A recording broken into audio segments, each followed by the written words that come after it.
would you like to become a resilient leader with endurance leadership? Tony Loyd will tell us how. And what's so special about Tony is he's an endurance athlete and he has run marathons around the world. And this year he lost 25% of his lung capacity to cancer surgery. And he's trying to work out how he's going to get 100% of 75% of his lungs. And he's the founder of Culture Shift Advisors and the creator of Endurance Leadership Framework. And he's also a former Fortune 500. He's also a former Fortune 500 executive, a TEDx speaker, a bestselling author, and the host of Social Entrepreneur, a podcast ranked in the top 1% globally. So, Tony, tell us about how can entrepreneurs leverage the mindset of an endurance athlete to become a resilient leader? Welcome to Awakened Titans podcast with Lily Patrascu, mind-blowing conversations with influential business titans sharing how you can manifest abundance, love, joy, success through quantum awakening, quantum manifestation, quantum healing, quantum miracles, exponential business growth, and innovative products and services. Leader. Right. Well, I'm going around giving keynote talks, and they say that really keynote speakers talk about the thing they need to learn the most, right? So if you don't mind, I'll give you just a little bit more sort of framing of this, and then we'll talk about what that means to entrepreneurs and business owners and business leaders, right? So on April 29th of this year, I was moving into a new apartment. And the reason I was moving into a new apartment was because I was going through a divorce. And that's not fun, right? I mean, lots of us have been through this kind of experience, but it was a really hard moment in my life. And so here I am, like with my things in boxes, and I'm putting them into my apartment. And I get a text that says, hey, there's something in my chart. So my chart is the little portal that my doctor uses. So I go to my chart, and the first word I see on there is malignant. And I'm like, okay, great. Oh my goodness, one thing after another. So it turns out I had a malignant tumor in my left lung. I've never been a smoker. And so here I am, I'm going through a divorce. There are other things that are big changes, major changes in my life, moving, if you took all the top 10 stressors and you put them together at the same time, I was checking all 10 boxes. So I am a marathoner, as you mentioned. I had some plans for the Sydney Marathon, which I ended up running. I also, just a few days ago, the New York City Marathon was going on. I had been invited to that as part of the Age Group World Championships.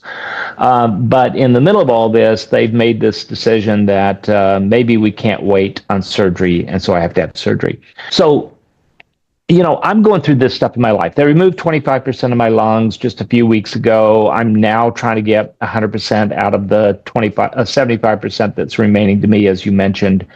But I had, I'm still talking to entrepreneurs and business owners and all this about what they're going through, because I do some coaching, I do some workshops, I do some keynote speeches.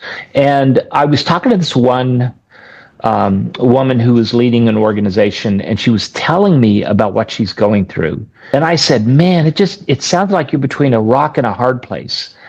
And she said, rock and a hard place, nothing. I'm in the rock tumbler, right? Like if you've ever seen one of those little rock tumblers that polishes rocks, right? There's other rocks in there that are beating against it, and there's grit and there's sand and all this. And that's what it felt like for her, right? And so then I started thinking about this idea about being in the rock tumbler, about really getting hit from every side, right? So if you're a business owner, you're going through in your business basically what I was going through in April. You've got supply chain issues, you've got tariffs. Are the tariffs on or are the tariffs off? If you make microchips, if you're using microchips out of China, what happens if they get angry and they stop sending them to you? You've got talent management issues because you've got, do we have the right people in the pipeline coming up? So it's like we're getting hit from every direction all the time. And that's happening to, I'm in the United States. So the people in the United States, we're in the middle of big kind of political upheaval right now. And whether you're progressive or you're conservative or whatever, it just feels like you're getting hit from every direction. And then, everything is disrupted for us as humans. Now you take a human and you put them in this complex organization called a business. And now you put that person in a leadership role. And now you put that person in a business owner role or a leadership, an executive role. We're all in the rock tumbler, right? So I think for me, this is the concept that has grabbed me. And I want to come back in a second and talk maybe a little bit about the difference between resilience and endurance. But we're in it, right? We're all in it. We're going through it together. So I think we all need endurance. And so I'm taking what I know from being a Fortune 500 executive and an endurance athlete and a person who is living through cancer surgery. And I'm putting all that together in this concept called endurance leadership. And I have a research partner who's helping me to do peer-reviewed research. And I've got, writers, and I've got all this stuff. And we're working on this thing. And so I'm really getting in my body and in my bones what it really means to be an endurance leader. So taking the lessons of endurance athletes and applying it to leadership. So that's the framing, that's the setup. So let me just pause for a second, Lily, and let you jump in there then. Thank you. So I find, for example, for me, I am very resilient when it comes to certain activities and not so resilient when it comes to others. So for example, when for a long time I was doing property management, okay? And for the last 14 years, I've been doing that. And at some point I was managing 30 properties and I had a lot of, you can say, rooms, because I was renting basically the properties by the room. And, people were, you could say, leaving every month, let's say 10 people were leaving every month, and every month there was a new, a new influx of rooms to rent. And there was always a lot of maintenance to do. Okay. So like painting or cleaning or this kind of thing. And in the beginning, in the very, very beginning, I would actually go and I would paint the rooms myself because I assumed there would be no budget for that, and I didn't know how to do it. But what I found is, for example, I'm still, even now, 14 years later, you could still have me, let's say, start at 8 a.m. and then I could work the entire day painting all day long without drinking and eating anything. And I would have the resilience to do that, no questions asked. But I wouldn't have the resilience to send 24 hours of sales proposals, for example. Oh, yeah. So I'm wondering, why do I have resilience, like physical endurance and physical resilience, but not so much emotional and not so much like emotional toughness and emotional strength as to like send thousands of sales proposals, for example? And how do I get that? Right. Well, that's a good question. Yeah, that's a good question. And so I do want to just sort of touch on this idea. So you're using the word resilience, and if you look at my website, like I mentioned resilience, it's important, resilience. But here's a difference. Resilience means to bounce back after a setback, right? So as a runner, I go and I have a race and it's a hot day and it's a terrible day and I have a bad race and I'm sort of beating myself up and I'm feeling exhausted and all that. Well, I get some rest, I sleep a little, I drink a little, I eat a little, I commiserate with my friends, and then I bounce back. Here's what's happening today is for people is there's no time, and I'm doing my hand. I know people on the podcast can't see it, but I'm kind of doing my hand like this, sort of held down, because it's like it's all coming at us at the same time, right? So really, resilience is important, the ability to bounce back from a setback. But what we really want is endurance, where we can endure, we can stay in something for a long time, right? So that's part of it. The second thing I'll say is we all have our zone of genius. My dad had just a tremendous work ethic. And so I get what you're talking about, Lily. I have that same kind of work ethic. Recently, because I'm writing right now and I'm working on workshops and I'm helping people, I'm waking up, my heart on fire, my brain on fire. I'm waking up at 3, 4 o'clock in the morning and I'm working. And then like at 8 o'clock at night, I'm like, okay, I got to put this away and all that. Right. And that's okay for a sprint. It's not okay for a marathon. It's okay for me to just do this for a period of time. I'm in startup mode on something. And so that's fine. But I think we all have our zone of genius, right? So maybe writing sales letters and sending them off and bidding on phone calls and trying to get somebody who's on and it's a miserable experience to do cold calls. It's a miserable experience to try to get people to just open up their frame and see you a little bit, to grab some of their attention, right? So I get that we have a genius in one area, but not necessarily in another.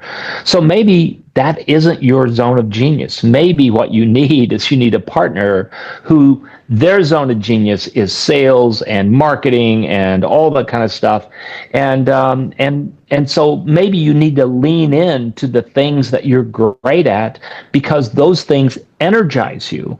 Now, the other thing I will say about this is, we can, when I began running marathons, I didn't just wake up on a Tuesday and go, I'm going to go run a marathon, right? There is this sort of conditioning of the body to get ready for a marathon. So you want to build a base of aerobic fitness.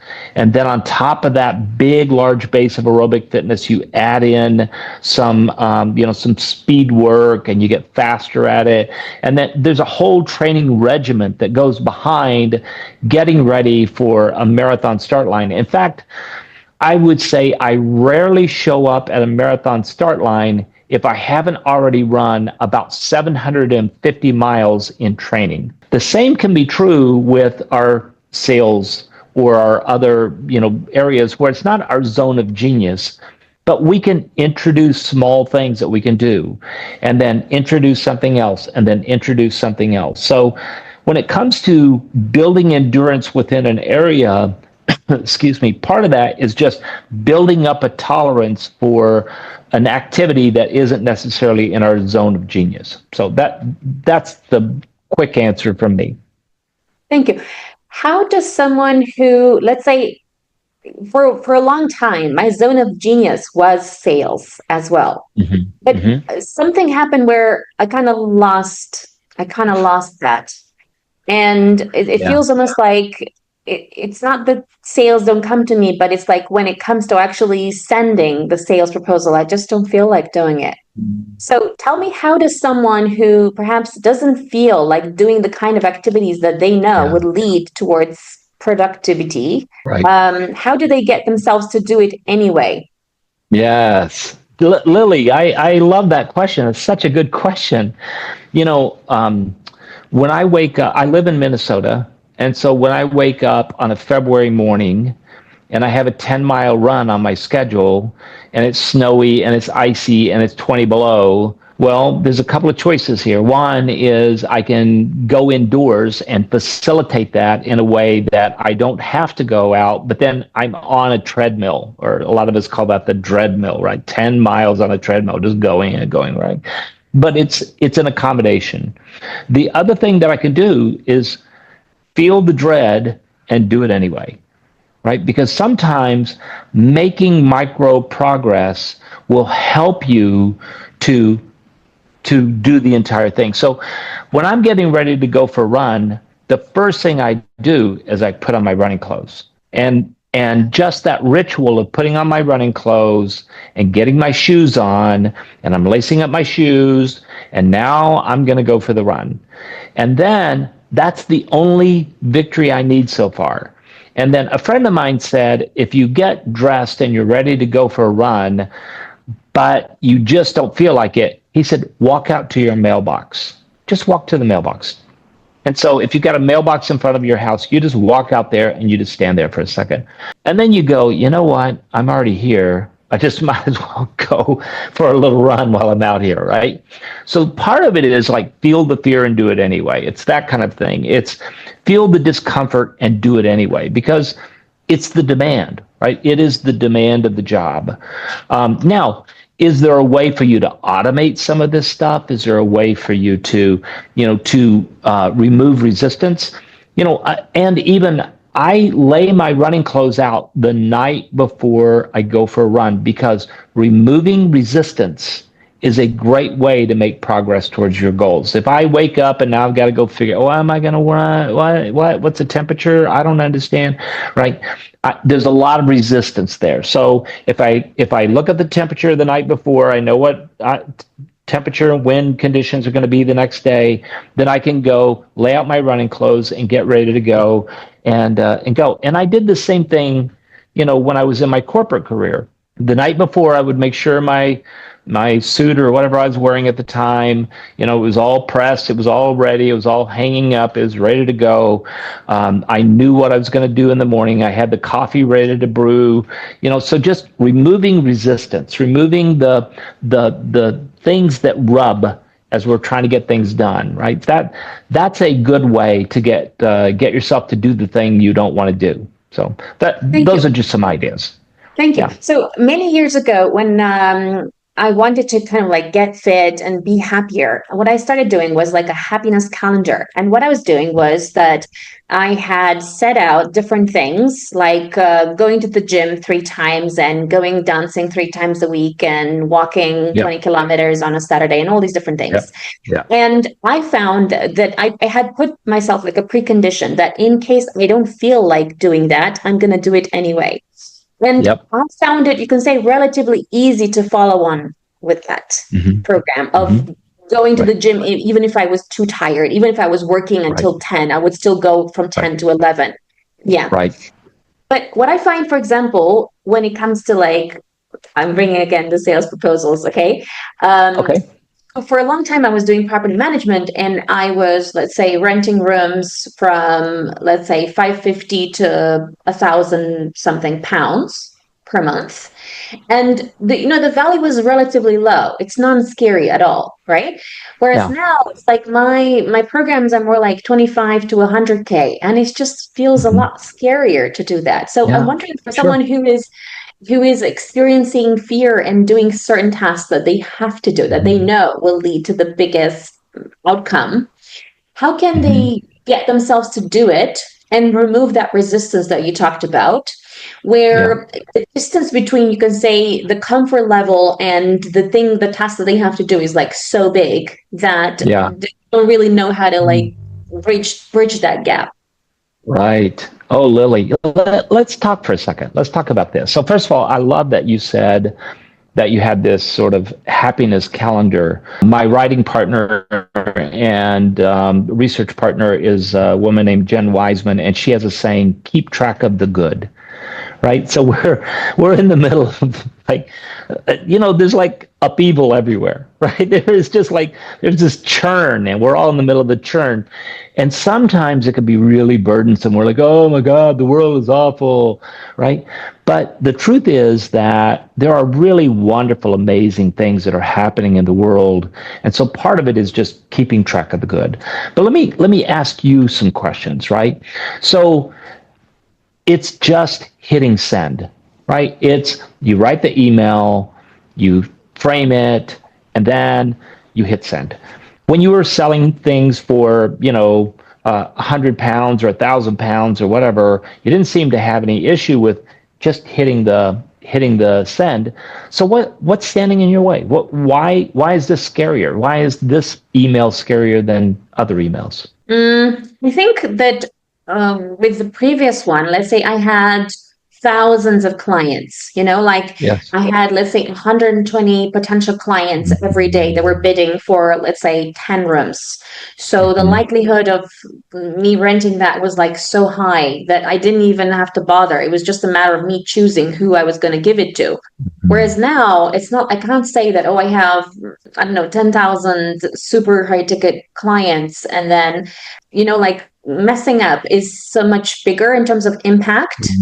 And also, I think that I fear as well them feeling like I don't know, taking them for a ride of some sort, just because like the price tag is like so high. Yeah. And like for example, like I'm promoting this event sponsorship ticket, and some people want to be paid to speak. Some people are happy to invest in sponsoring something, knowing that they can speak at that event, and then they can get like Right. a super high ticket client for selling Right. their $100 million building, for example, right? So Right. it's an Right. opportunity for Right. them, but I Right. still Yeah. fear that perception they might have, or they might think, oh, actually Lily only has super high ticket items, therefore I won't talk to her again. Kind of thing. Yeah. Yeah. Yeah. It's interesting. So I hear a couple of things in there. I feel like we're in a therapy session, and I am not a therapist, right? So just keep in mind, this is old Coach Tony, right? You got this old Fortune 500 guy who's sitting here having a conversation with Lily. So, here I am. I heard a couple of things.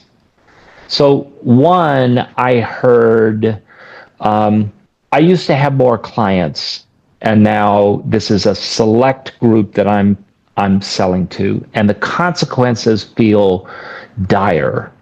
Like if I don't get this client to bite, then there are not that many more clients out there for me to get to. Well, in my so I mentioned that I went through a divorce, and it's not something I like to dwell on or anything, but there was a saying that came out of that. My former spouse, wonderful, wonderful woman. I have nothing but great things to say about her. But when we were splitting up the assets, she kept asking for a little bit more. Oh, I have this reason I'd like to have a little bit more cash. I'd like to have a little more of the, et cetera. And it's reasonable, right? I mean, we had these reasonable conversations in which I went, yeah, that makes sense to me. And here you go. And I gave up a lot, right? Financially, I gave up a lot during that divorce. And divorce is such an ugly, nasty topic. I hate to even bring it up, but it was a good illustration of the fact that when she and I were talking, we were talking about slicing up the pie. And in that pie, if she got more, I got less. I mean, that's just the physics of it all. If there's, some 10 slices of pie and she gets 7 and I get 3, well, that's it. But here's what I know in my heart. There's a lot more pie. Like there's pie everywhere. And I love pie. Give me a cup of coffee and a slice of pie. I will be happy all day, right? And so in this situation, and she wasn't being scarcity minded, she wasn't being afraid, right? She was being reasonable, and she was, we were having honest, reasonable conversations about how do we split our assets. But I was able to be extremely generous with her. I was able to say, to be really not self-sacrificing, but to say, yeah, I understand. That makes a lot of sense. You get more pie than I do. Great. You take more pie. Sorry, I'm getting a call on my phone, and I hope that doesn't interrupt. So I was able to be generous with her because I know there's a lot more pie. And keeping in mind that this client is not your own, like the kind of person you serve, there are a lot of them out there. You may not have them on your list right now. They may not be in your Flowdesk or your whatever system you're using, your CRM. They may not be there yet, but there's a lot of them. And it is shocking the number of high wealth individuals there are. I mean, we could have a conversation about why there are so many high wealth individuals at another time, right? But the truth is there are a lot of people out there with wealth and the ability to do something like this. Here's the other thing. When you talk to someone and you say, this is who I am, and this is what I do. And my friend Kevin, I have to attribute this to my friend Kevin Jennings right now. He taught me this, and this is a great lesson. When you tell someone, this is who I am and this is what I do, then they put that in their memory bank. And maybe they're your customer or maybe they're not. But they put that in their memory bank. And then later, when they run into somebody who says, boy, I've got this need, this thing is happening, I really, I'd like to be able to have these high ticket items and these, big real estate deals and everything, then your friend's going to go, you know what? I know Lily, and this is who she is, and this is what she does. So when you say to somebody, this is who I am, and this is what I do, they tell other people, this is who I am, and this is what I do. And then when they do that, the opportunities that come to you, they are changed because you have told somebody and they told other people, this is who you are and this is what you do. And so keep telling people, this is who I am, this is what I do. There's lots of pie out there. This is a long answer, isn't it? Lots of pie out there. There are a lot other opportunities. It's that anxiety we get when we say, if I don't get this one right, then, everything is going to end. It's all going to be wrong. Terrible disaster will follow, right? It's when we go, you know what, this is high stakes, sure, because it's a high ticket item. But if I am not of service to this person, there is someone else I can be of service to.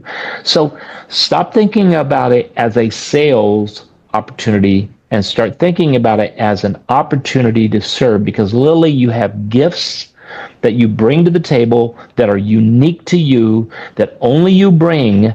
And so, yeah, there's lots of pie, there's lots of people. And, if we have scarcity mindset and think, boy, if this email doesn't go right, things are going to go terrible for me, that'll give us anxiety and keep us from moving forward. So those are my thoughts right now, just top of mind. So for me, you can say that I can't say that the thing that scares me is actually not closing the deal. The thing that scares me is actually because, some people actually want to be paid to speak, and others are happy to invest in paying to speak and in sponsoring, for example, an event or sponsoring an opportunity for them to speak. Right. I find that some people are actually, especially, let's say, 9-figure millionaires and so on, they get offended sometimes when I say, okay, I have this sponsorship or whatever opportunity. And I find that sometimes, because, you meet someone and you don't know them very well and they don't know you very well. Sometimes, yes, you can make a great impression. And sometimes people can see that, for example, I can add a lot of value to their business, introducing them really great clients, even though, let's say, they might not be interested in this sponsorship opportunity. And others, they will get so offended by this suggestion that they might just not actually decide to continue to see, okay, what we could do together. And that's the thing that scares me. It's not actually not closing the deal. For me, not closing the deal, okay, fine. It's, like you said, it's like millions of people in the world that have wealth. Because I feel like I'm really there to support, to introduce, to refer great clients, to collaborate. And you could say I'm trying really hard to do it. And that's the thing that actually scares me. Coming back to my next question, what would you say turned you into a resilient leader? Yeah, good question. I do want to say, because I needed this in my own life, right? I'm digging into the research, and the more I get, so first of all, I think we all have a level of endurance and resilience, right? And being an endurance athlete while also being a Fortune 500 executive, wow, you're getting it from both sides, and you're learning how to be resilient and how to endure in both of those situations. But when I started on this journey in April, that I had simultaneously, I was going through a divorce and lung cancer diagnosis and health scare and all this. I needed endurance in my own life. I needed to figure out how I was going to endure in all of this. So I dug into the research, and here's what I found. I found that there are 5 concepts that create endurance. And because I'm a distance runner, I think of these as like the aid stations along the way. If you go to a mountain trail race, you'll find that people are running on the trail and they get to an aid station, and there's like peanut butter sandwiches, and there's some drinks, some Gatorade, some whatever, and they fuel up and they sit in a chair and they change their shoes and like, oh boy, that's tough, and then they get up and they're going on and they're running 100 miles, 200 miles, etc., through the mountains. And these aid stations, they are an oasis in the dark. You want them, you need those aid stations. So I think of these 5 kind of concepts as aid stations, and I could go through them if you want. But because I'm digging into peer-reviewed research, and because I have a writing partner and a partner in the business who's got deep clinical kind of understanding of this stuff, I'm able, from a Fortune 500 executive perspective, to go, all right, what does it mean to how do I stay calm in the middle of a crisis? How do I do that? Or how do I get my team to be clear on what the purpose and the goals are and all that? How do I go through change personally, and how do I help other people to go through change? How do I make sure that I'm staying connected to other people, and that we're sort of staying in this, we're in the fight together, right? And then how do I sustain that change over a long period of time? So those are the kinds of, questions that I have as an executive. My writing partner is more like, oh, that's emotional regulation, stress physiology, and that's meaning making and values alignment. And oh, let me explain how that works to you. And so, between the two of us, we're really homing in on these concepts about what does it take to endure. And because my lens is, as a business leader, I own a business today. I was in corporate settings, and so I was a leader in those organizations, because leadership is my frame and endurance is what I need. And I've got a writing partner who's helping me to really dig into the peer-reviewed research. I'm just learning all this stuff for myself. Thank you. So let's say someone who gives up easily. How can they become a resilient leader with endurance leadership? What's the blueprint for them to become that person? Yeah. Because I find, for example, let's say I've always considered myself a champion from a really young age, because that was kind of like instilled in my household. My mom used to be an athlete when she was young. And although I've never seen her as an athlete, she was always like running, exercising, and this kind of thing. And you can say in my entire family, there was this, you can say perfection and excellence was a must. It was like, for example, if I ever got a 9 out of 10, it would be like, I had to explain myself and I had to do extra homework for like 2 hours and so on, But I think other households, where people were brought up in a different way, they don't have this kind of like strong work ethic, and living up thing is just like a commonplace. So how can someone like that become a resilient leader with endurance leadership? Yeah, it's a great question, Lily. I think what you're describing is fragility. Right? That we're fragile, that we break easily. And I think that I don't want to be dismissive of this, right? I don't want to go, all you have to do is follow my 5 steps and you'll be okay, right? So I don't want to come off like that. But I want to empathize first, right? So I know what it's like to be crushed. I know what it's like to be under the weight of so many things all at the same time, that you just want to go to bed and pull the blanket up over your head, right? You just, wow, you're going through it and it's hard and you just want to give up. So I think the first step in all that is to sort of regulate yourself. And we have this kind of concept of calm. That's there in these 5 aid stations that I talk about, there's no hierarchy, but often calm is sort of the entry point to resilience and to endurance. And if I'm out doing a workout, and my coach gave me, I ran the Sydney Marathon, and one of the workouts my coach gave me was to run 10 miles, and in the middle of those 10 miles, to run 10 400-meter sprints as hard as I could, or at least 5K pace or faster. And so I'm on like sprint number 8 in the middle of a 10-mile run, and my face is about to explode and my head is pounding and I just want to stop, right?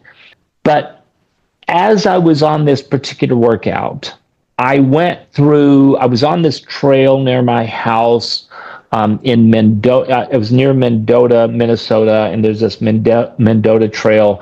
And I ran into this sort of tunnel of trees. I'm training during the summer, and so there's just this moment where I'm suddenly like the temperature changes a little bit. I'm in a little microclimate, and I'm running, and I'm in the middle of like the 8th sprint out of 10, and I am just dying here.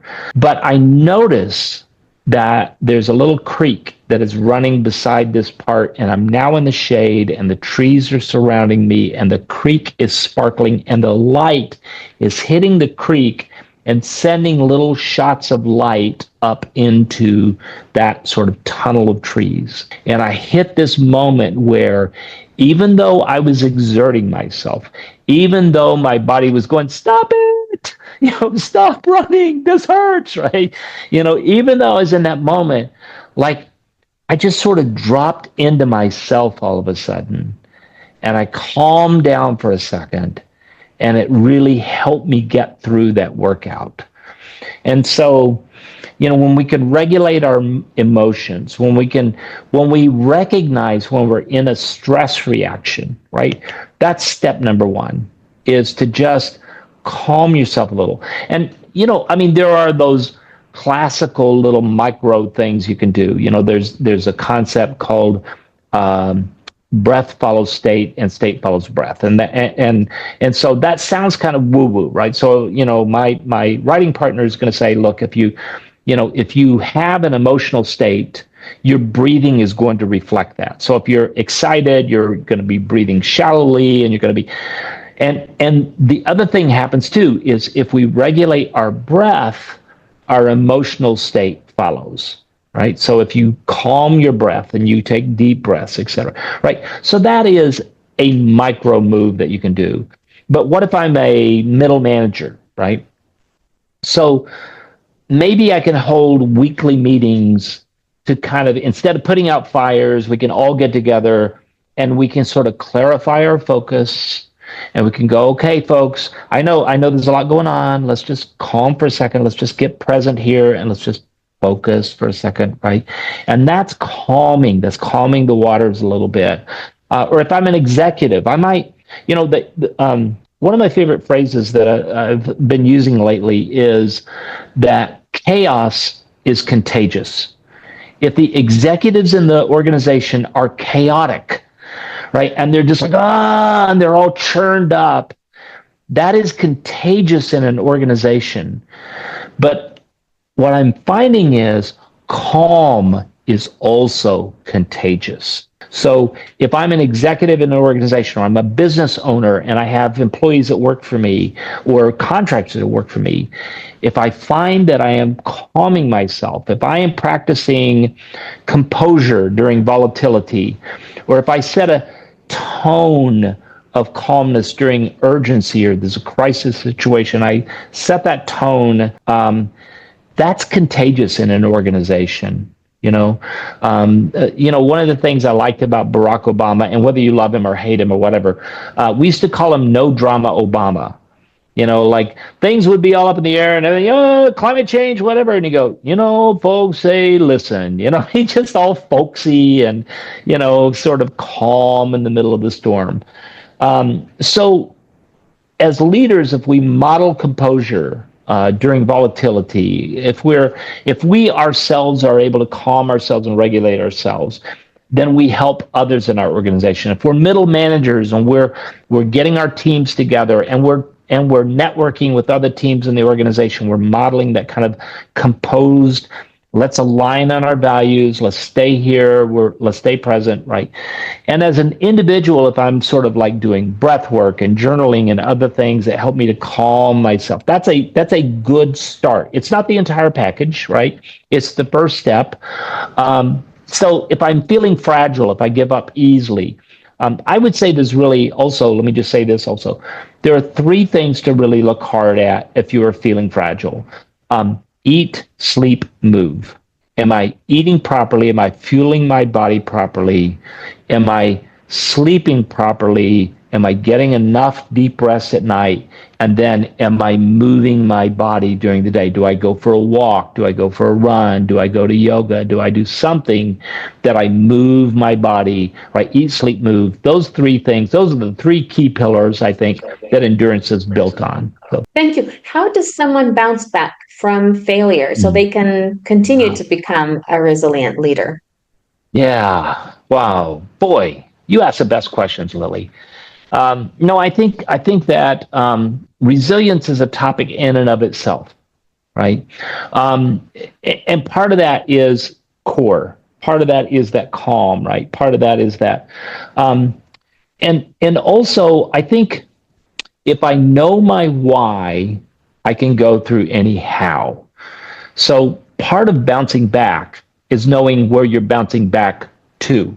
If you have clear vision, if you have clear values, if you have a clear purpose, if I know my why, I can go through any how. And I think that's clearly linked to people who are resilient. They're all often purpose-driven individuals. So. Thank you. Tell us where entrepreneurs can connect with you. Sure. If you look at, so my last name has a funny spelling. Most people who spell the name Loyd, they spell it with two L's. My last name is one L. It's Loyd. I'm a weirdo like that. So if you go to Tony Loyd, TonyLoyd.com, you can find out about me. But if you look on social media, I'm on Instagram, I'm on Facebook, I'm around, TonyLoyd.com, and it's TonyLoyd, TonyLoyd.com. Follow us for more interviews with world's most influential business titans, providing you with the insights to awaken to your full potential so you can get paid to be yourself, find true happiness, and manifest anything you desire.